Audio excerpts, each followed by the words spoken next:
So Sarah pointed out on this basic guide to exporting book, which has been produced by the Department of Commerce for ever, I think about 30 years. And the newest one was just updated by our friend Doug Berry a year or two ago. So it's really recent. It's got some nice case studies. So it's nice to see these companies and how they've succeeded overseas. Talks about a lot of different companies in different industries. So I have 9 here. A few of you from the same companies, if you want to share, I can also mail these to you, or you can pick them up over on campus. This is a great resource as well. Has anyone seen the Dictionary of International Trade? You guys have a copy of this. It's got a different cover. It's exactly the same on the inside.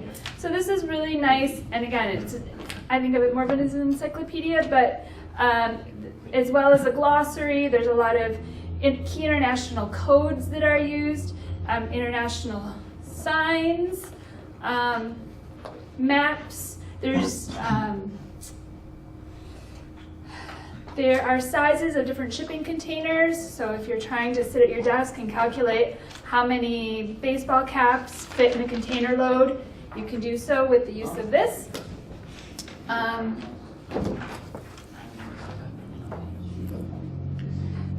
So export.gov, has anyone been on export.gov website?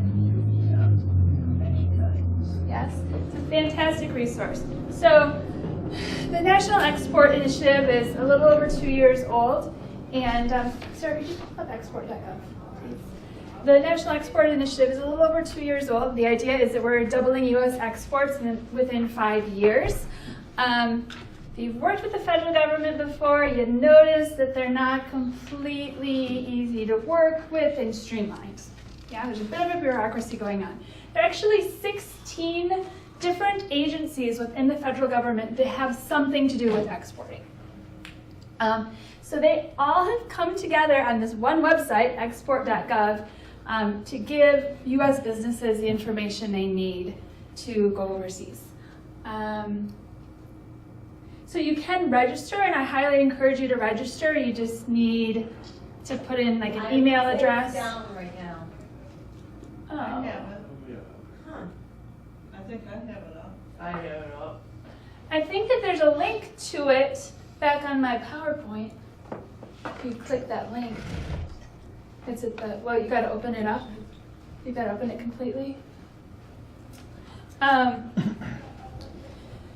So I encourage you to register. There is information that is only available to you if you register. Did it open it for you? Yeah, right down here at the bottom right. Right down. Nope. Okay, There. right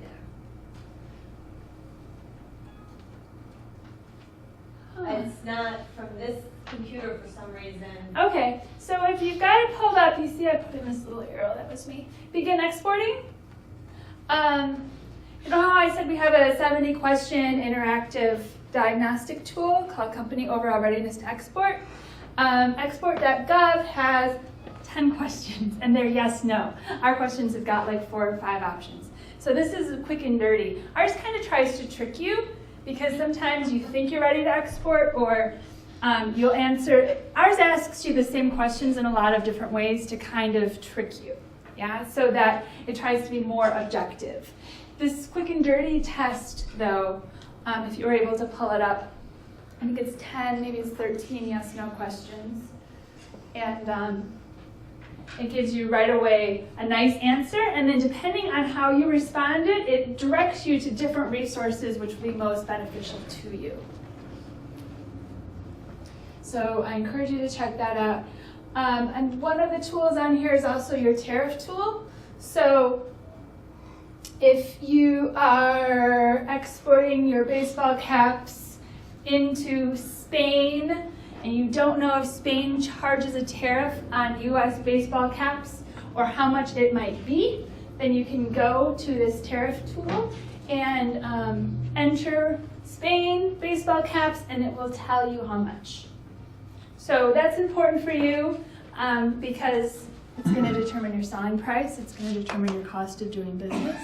Yeah, if Spain's got a really big tariff on baseball caps, and your caps come in twice the price of the Spanish-made caps, maybe you're not going to be as market competitive, and that's important to know. Right? Customs information. This is another tool, and sometimes they actually have, if you go through, this is one of the benefits of Website, Jane? no, Well, no. okay. This is one of the benefits of registering at export.gov is that this is actually a private site and it costs money, except for if you go through export.gov, you can get this free service. Yeah, and so it's another way of looking up your tariffs. It just depends on which one is working out best for you or which one you like to use. A lot of this information is available in different places, and it just, in the end, it works out to be which resources you like the best, which ones you find to be most user-friendly. So those are both places to get tariff information. USA Trade Online. I said when you export and you report your exports, because you must, it is federal law, that's all captured by Census, and this is Census website that combines all of that information. So it does have import as well as export data. If you go onto here, it is, especially if you're really a database person or you really like Excel spreadsheets. I went to a training on this website and she did hours of clicking on this and how to choose this, and you can see specific shipments, and sometimes you're even able to see specific shipments that happen. If you know when a shipment went out by you or by one of your competitors, you can see the shipment listed on there. It does not list company names, but you can see how much of the dollar value and the amount of your Schedule B code has been exported from the United States and into which countries. So if you're making baseball caps and you're just getting ready to export, you can see where the baseball caps are currently flowing out of the United States into which countries, and you can kind of find out what they're actually selling for. Right? So that's fantastic data. This is a pay website, but I believe it's like $300 per year. And if you give them a call or you go to one of their trainings, they actually will give you free access for, I believe, 6 weeks. It might be 3 months. Now that data feeds into, again, other websites, which might be a little bit more user-friendly. This is immense. It's got a lot of information on it. It's simplified a little bit and pared down a little bit through some of these other websites. So this is censtats.census, CENSTATS.census.gov. And this you can search by your NAICS code and country. And again, it's a lot simpler. You can see imports and exports. You can see monthly information as well as year-to-date. So how much was exported this month? How much was exported this year? I don't know that this goes too much into past years. USA Trade Online, you can get a lot of historical data, which I mentioned before is really important because you're looking at overall trends. Because of the economic downturn in 2008, 2009, when you're looking at the last 5 years, you get a lot of interesting numbers right now. And for the next few years, you'll see these big drops and then these huge increases. So the increases look really impressive. So Michigan, for example, had a 37% increase in exports last year, 2 years ago. But it had dropped so low because of the global recession. You see this huge gain. It's like, oh, we're doing so well, 37% increase. A lot of that is just kind of recouping those losses from the earlier years. So you definitely want to look at historical data, but you've got to also think about, okay, what was happening historically that might be influencing this data. Wiser Trade is another website like this one, that feeds off of USA Trade Online. It is free. There is a section of more complex data that you pay for, but the free section is actually pretty user-friendly and gives you a lot of information as well. The U.S. Department of Agriculture, Food and Foreign Agricultural Service, has a really good website as well. I've found some information on there that's useful even for non-agriculture. They have a nice list of freight forwarders. So, especially ag, it's kind of interesting when you're looking at how you're going to ship something, if you're shipping in bulk, in huge bulk containers, or are you shipping a lot of small bags of something? Well, different freight forwarders might carry 20-pound bags and be happy doing 20 or 50-pound bags, but they won't necessarily do a huge bulk shipment of tons of grain, yeah? So you have to find freight forwarders that work within your industry. Not any freight forwarder is going to be capable or efficient at necessarily shipping your products. So you've got to choose who's going to work best for you. Again, one of our diagnostic tools is called Freight. It helps you identify a freight forwarder, but we don't have a list of freight forwarders. We ask you to come up with a freight forwarder, 2 or 3, and then we give you some questions to ask yourself and ask that freight forwarder to see if they're closely aligned with your industry and your goals, yeah, because everybody's got an area of specialties. So here you can go, and if you know that you're shipping, I don't know how many tons of corn into Tunisia, it will list which freight forwarders they have that go to Tunisia in the first place, that take bulk shipments, and then you can call them up because it's a directory. It's very nice. UN Comtrade is a fantastic place to go for data as well. They've got databases, again, free information. And this you should all have on your PowerPoints. You've got these websites.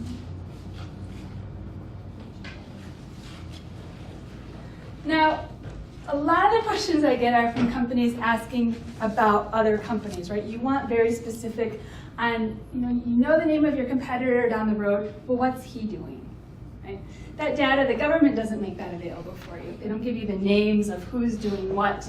There are 2 private companies that do that. Sarah showed you some peers data before. None of that was company specific, Obviously, if you're looking at publicly traded companies and larger companies, that information is a lot more readily available than private companies and smaller companies. So peers and Datamine both. I have had more experience with peers. I have heard better things about peers. Now, peers is not perfect. But you can find information either by asking them questions and they'll prepare information for you at a fee, or you can purchase access to their databases. Yeah? That information comes from, again, peers, right? So most of that information comes from shipping docs, okay? Yes? Well, I've often wondered that too, because if they're required to register as exporters and that's all documented, isn't that FOIA? And they must be getting it somewhere. Yeah, I mean, they get that. I've never thought about FOIA, but FOIA takes so long too. But I think by the time you get that information, a lot of times it's kind of close to obsolete. What I was going to say is I know that, Census, collects that data. And they have a way of making it available, because that was the thing that Tula was looking into. But it's like tens and 20s of thousands of dollars just to be able to see it. And they really make it very, very difficult to see it. So I think that the pieces that they decide kind of to give out, they give to peers, which makes it available. And I believe that when one of the faculty and administrators from our office met with folks there, that it was a, deemed a competitiveness issue. And so I don't know that it's foiable, and I think that that's how they justify. And now we putting it under consider law. corporations to be individuals, right? And if you look at it that way, I'm wondering, because your personal IRS tax returns, they're private, right? No one can go in and check that out. So I'm wondering how that works. I've asked a few offices, like U.S. Commerce Mhm, and mhm. trade offices, is that not foilable information? And it seems like nobody knows. That's interesting. Because PEERS traditionally, again, is peer data. But it hasn't been possible to get any sort of rail data or air shipment, air cargo data.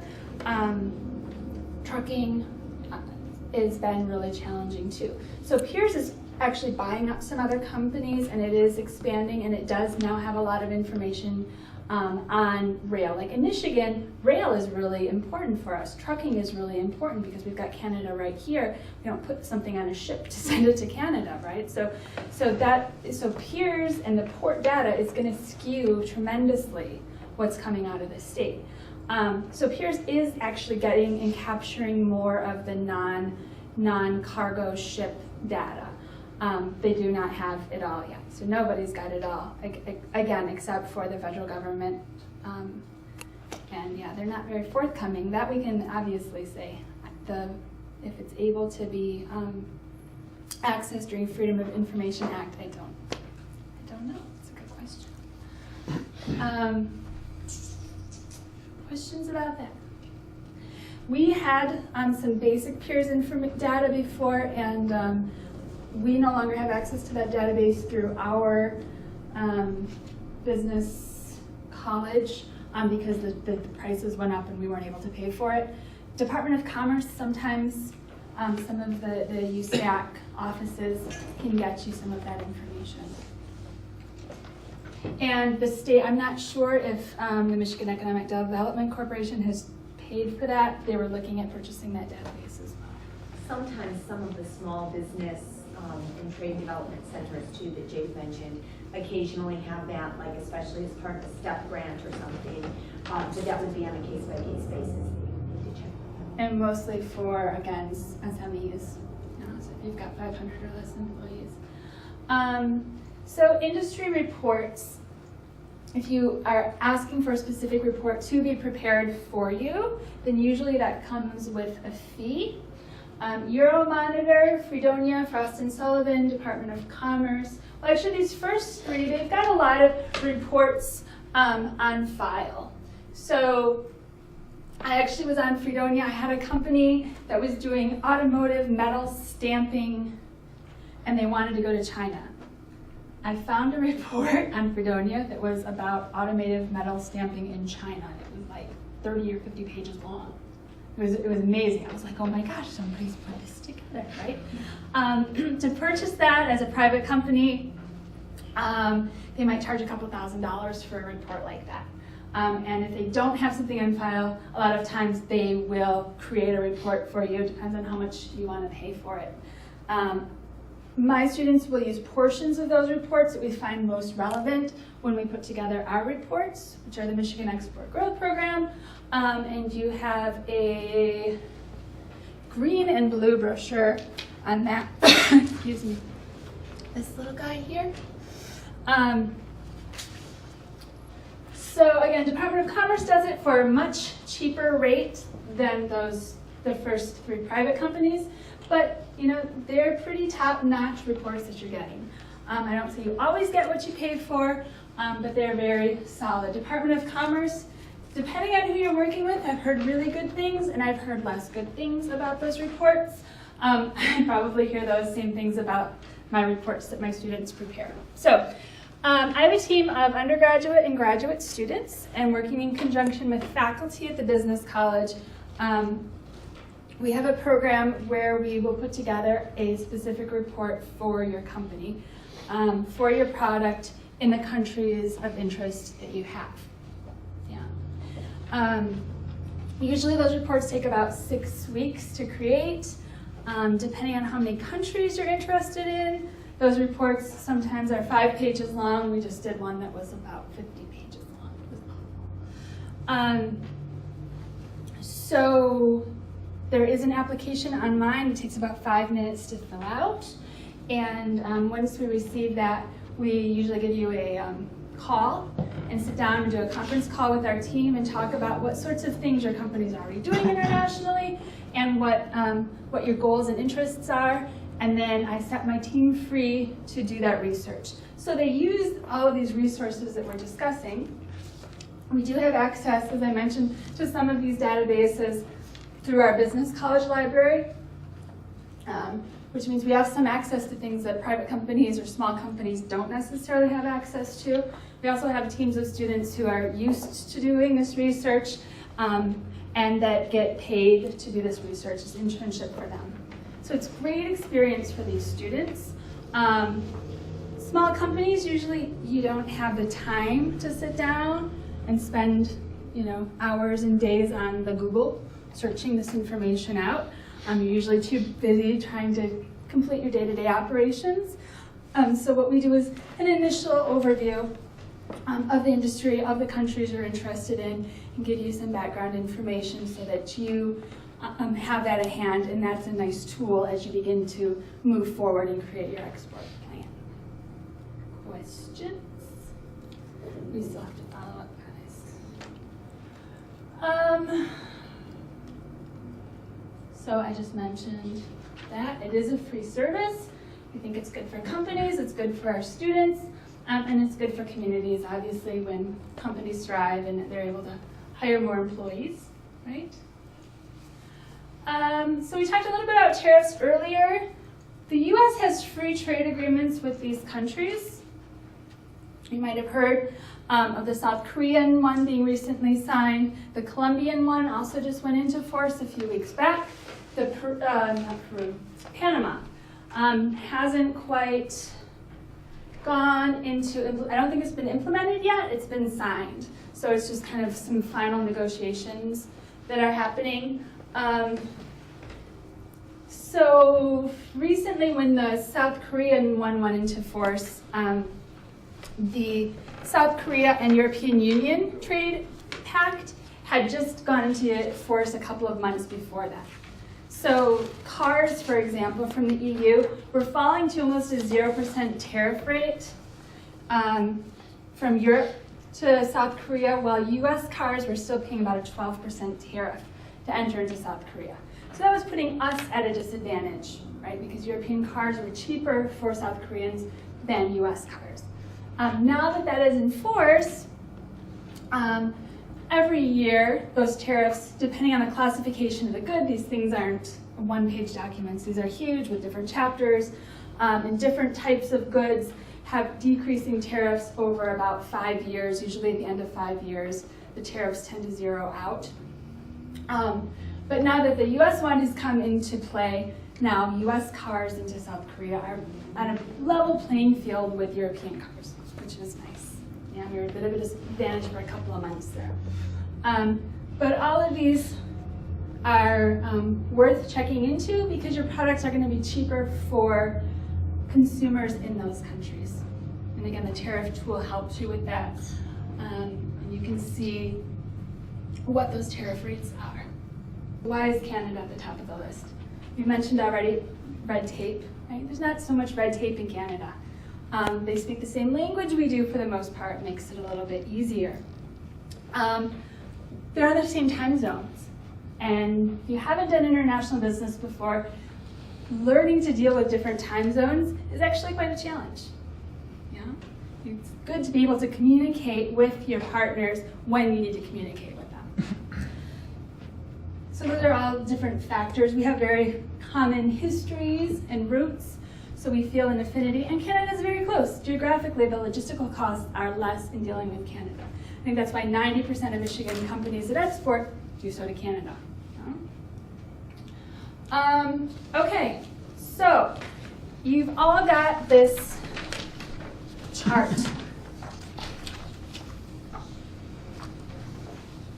and it looks a little bit scary. You downloaded it onto your computers, right? All right, well, I'm gonna give you a sample one so that you have a little bit of an idea of what we're talking about before you try to fill in those things. So in the little cases we looked at individually or in small groups earlier, you talked about different factors that were of interest. Do you have the Excel file? Did everyone download the Excel file or the PowerPoint?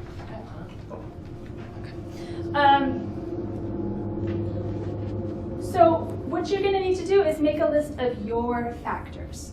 And a couple of ways of doing this. If there's a couple of you from one company, you can each make up your own factors first, which I think is a good idea, and then discuss your factors and say, okay, I thought this was an important indicator, and someone else might say, no, this is an important indicator, and you can just discuss between you what you see as best, or you can work together to come up with those indicators. I like to take a minute or two by myself and kind of organize my thoughts first, just to kind of make sure you cover the different factors. You can be a little bit more creative that way. So you're going to come up with those factors. All right, we're at 11:30. What I can do is run through this really quickly within like 5 minutes. And then those of you that want to stay around and play until noon or a little after noon, and Sarah and I can walk around and talk to you and help you get a little bit more specific and help you define those tools a little bit more. Does that sound like a good idea? Sure. Okay, so your factors, right? GDP per capita. Miles, when Sarah was on Global Edge, I saw miles of coastline. So miles of coastline might be really good if you're selling fishing lures, right? We saw some of that information that's most readily available out there. So you're going to say GDP per capita if that's really important to you, right? We're going to look at other factors. Overall population, if you want to break it down, number of individuals between 9 and 15 years old, or what have you. Yeah. So those are the factors, so maybe you want to write this down separately, are going to go into each of those, where it says data indicator 1, data indicator 2. The chart you have allows you to do 10 different indicators. You may not have that many, you may have more than that many.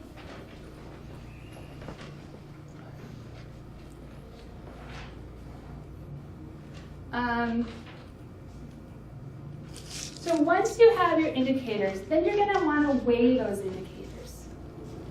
So if I'm selling high-end automobiles overseas, maybe my GDP per capita is more important. It might be twice as important as the number of Rolex watches sold in the country. Yeah.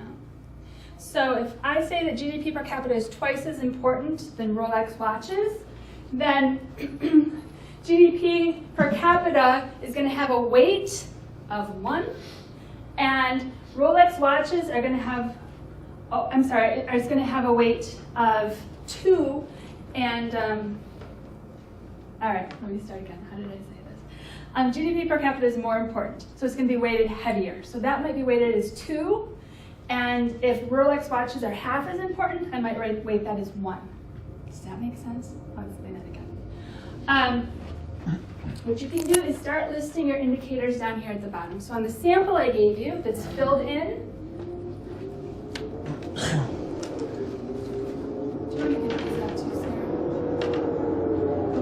filled in, it lists your indicators down in row 25, 26, 27, and 28.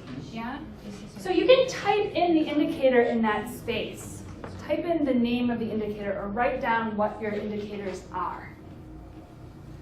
Okay? So in column A, row 25, 26, 27, 28, that's where you're going to start typing in your indicators. And we do this electronically because then you don't have to do so much math. So you can type in some sample indicators there if you want to. If you're not sure, which you're probably not exactly sure which your indicators are going to be at this point.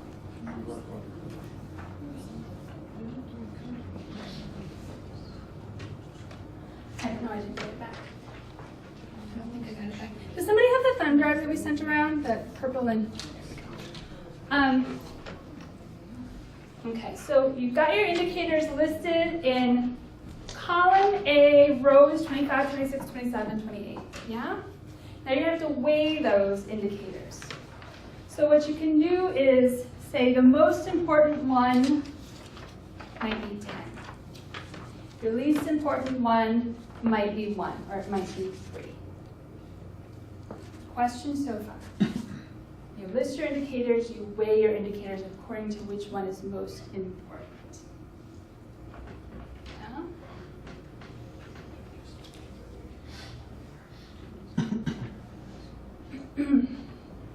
So look back at your sample. I guess I should have gone completely through the sample first. So look back at your sample. You see that population is the first indicator. And population has been given, what is the weight that this company is assigned to the population? Anybody? 1. 1, right? If you go down to the bottom, you see it's been given a 1.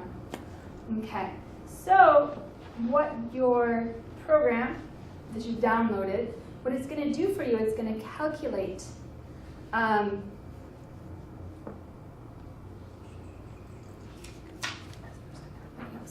okay, so it's going to calculate that weight of 1.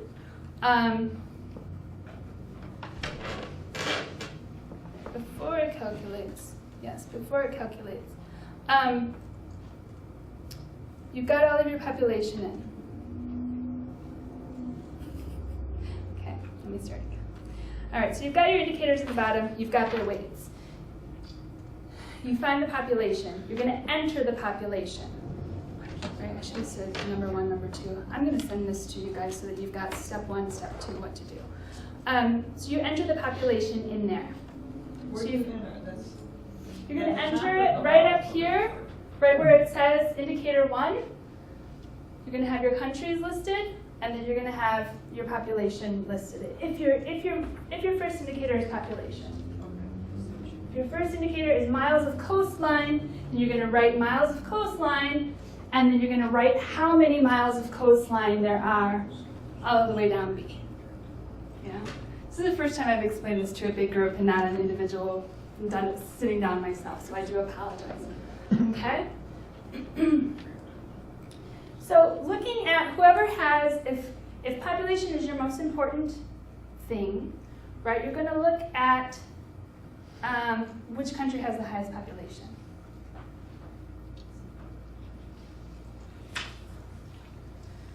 And then you're going to assign that a value. So the highest population are which countries? China. Brazil and Bangladesh are both really high. Yeah? We don't even have China on here, do we? No. Okay, so those are both really high. So they're going to be very important. So I can weight them as 10. Or in this case, I think that we weighted them as 9. Give them a lot, right? So who's the smallest population? Belize, yeah. Okay. So take your small countries and you give them a very low weight. So here they've given them 0, right? Okay. So once you enter that information in, what this program is going to do is it's going to calculate the weight that you've given and the points that you've given. So the large country is going to has a 9. It's going to be calculated by that weight that you've put down there in B25. And then it's going to give you a total point for that indicator for that country. So in column D, it says total points scored. So that's the total points for that indicator for that country. It tells you how important that indicator is in that country. Am I doing too fast or too slow? Okay. You're going to do that for number 2. You're going to have your second indicator. You're going to weigh it. How important is that indicator? then you're going to put that data in this column. Right, so it might be number of Rolex watches sold in the country in a given year. Yeah.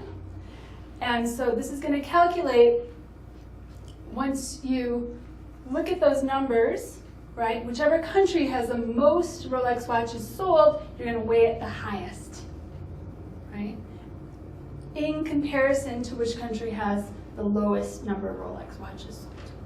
Yeah? So once you've got that points scale, this chart is going to calculate that point number by the weight you've given, and it's going to give you a total point for that country for that indicator. Yeah. And then at the end of that row, so you're going to have to scroll over to what? The end, somewhere near the end of the alphabet there, like a W or a Z or something. AF. Yeah, okay, thank you. In AF, it's going to total up all of your total points. So I said, like, this is similar to the market potential index that we looked at earlier. Yeah, so it's going to take all of those and it's going to total them together, and then depending on your total score, the country with the highest score is the country where you're supposed to go as a decision tool, right?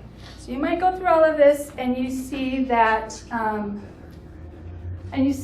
Cuba is your highest country.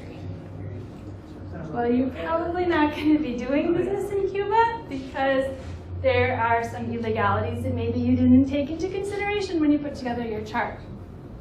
Yeah? You might notice that the highest country is Singapore, but the second highest country is Mexico, the third highest is Colombia, the fourth highest is Costa Rica, and the fifth highest is Panama. So you see Singapore, Asia, and then you see like 4 or 5 Latin American countries. Well, if you've got limited resources, which we all have limited resources, you might think, Singapore looks like a good opportunity, but look at all of this stuff that's clustered in the northern section of Latin America. Maybe it might make more sense to go to Latin America, maybe base my operations in Mexico, and work that area from my Mexican hub. That might make more sense if you're seeing a lot of a trend. Yeah? And that's why I said it's a conversational tool. It's going to show you some stuff that maybe you didn't think of before. It might confirm what you already thought was going to be the case. Yeah, I knew that Argentina was going to be my best market. Chart says Argentina is my best market. Let's move forward with an export plan.